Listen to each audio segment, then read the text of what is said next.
Salam. Hansı vitaminləri 50 yaşdan sonra qəbul etmək olmaz?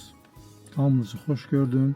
Videomu bəyəndiyiniz, paylaşdığınız və səhifəmə abunə olduğunuz üçün hamınıza əvvəlcədən təşəkkürümü bildirirəm. 50 yaşdan sonra hansı vitaminləri qəbul etmək olmaz? Bunları bir-bir sadalayıram. Birinci, dəmir. Dəmirdən çox istifadə etdikdə qaraciyərdə problemlər yaranır. Mütəmadi olaraq dəmir qəbulu infeksiyaları yoluxma riskini artırmış olur. Eyni zamanda dəmir sinkin mənimsənilməsini tormozlayır. Yeganə çıxış yolu qan verməkdir. İkinci, kalsi.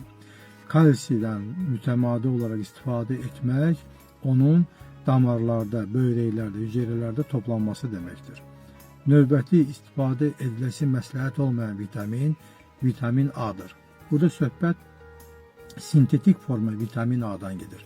Təbii forma vitamin A xeyirlidir. Bu yumurta sarısında, kərə yağında olur. Sintetik forma vitamin A-dan mütəmadi istifadə etdikdən osteoporoz əmələ gəlir, kəllə daxili təzyiqi artırmış olur, qaraciyərdə problemlər yaranır. Bəs hansı vitaminlər 50 yaşdan sonra mütləq istifadəsi lazımdır? İlk növbədə vitamin C və vitamin D-nin adını çəkməliyəm. Növbəti gəlir maqni.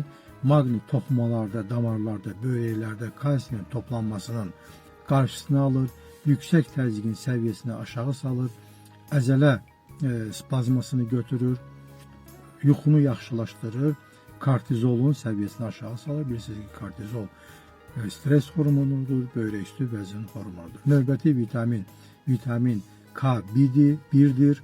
Bu qanın laxtalanmasına iştirak edir. Göy-göyərtidə çox olur və növbəti vitamin ki 50 yaşdan sonra qəbul olunmalıdır. Bu vitamin K2-dir.